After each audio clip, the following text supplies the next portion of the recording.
Hello, Suraj. I'm Hitesh. I'm right now working as software engineer at Google. So इससे पहले मैं so overall मेरे पास 3 साल का experience है.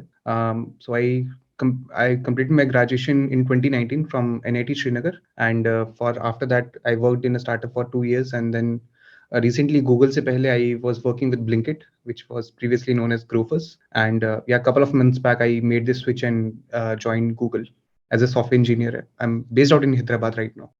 ओके, तो आपने गूगल ज्वाइन कब करा था? So I joined Google in the month of August. Okay, तो मतलब स्टार्ट कैसे करा था? So मैंने अप्लाई नहीं करा था, मेरे को डायरेक्टली रिक्रूटर का कांटेक्ट आया था. So she reached out to me and with the details. Maybe possibly मैंने कहीं बहुत पहले अप्लाई करके रखा होगा.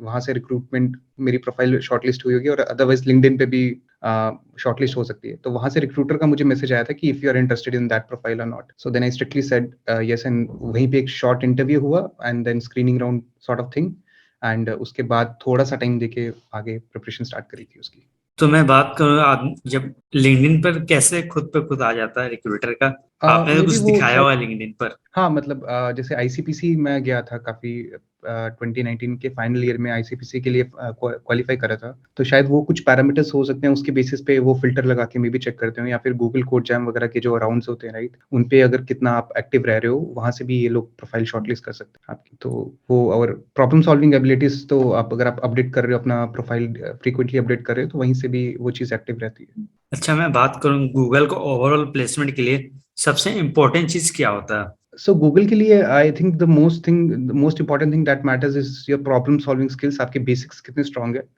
इट्स नॉट अबाउट कि आप बहुत ज्यादा प्रॉब्लम सॉल्व कर रहे हो. इट्स अबाउट कि आप जो भी प्रॉब्लम सॉल्व कर रहे हो उसके बेसिक्स आपके कितने स्ट्रांग है. So I would start with the data structures and algorithm. That is I think the most important thing for qualifying Google and getting all the rounds cleared. So that could be the only criteria for now.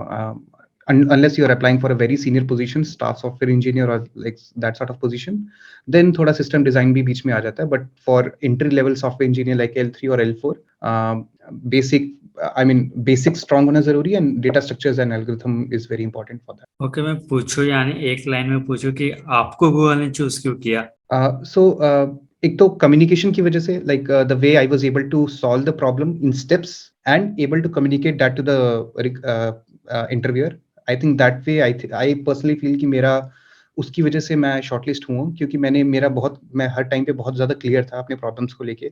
अगर मैं कहीं गलत जा भी रहा था तो मैं रिक्रूटर को लूप इन करके उस चीज़ को आगे प्रोसीड कर रहा था. So that is way I think communication एक बहुत इंपॉर्टेंट फैक्टर है. सेकेंड थिंग इज कि आप प्रॉब्लम को कितने वेल डिजाइन कर रहे हो, प्रॉब्लम को right solve.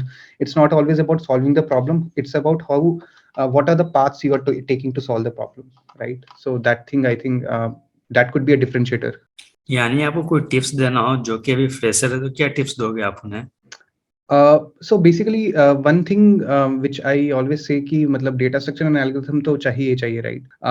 And if you are specifically targeting about Google or FANG sort of companies, right, it becomes very important कि आप थोड़े advanced data structures है ना, उन पे भी focus करना है. क्योंकि जैसे specifically Google के rounds की बात करें तो जितने भी rounds हुए, right, मेरे, so none of the questions were specific to basic data structures. They were all advanced data structures like graph, trees, and dynamic programming. So अगर आप अनलेस और that sort of companies target कर रहे हो, तो then that make sense कि आप advance वाले सेक्शन पे भी जाओ.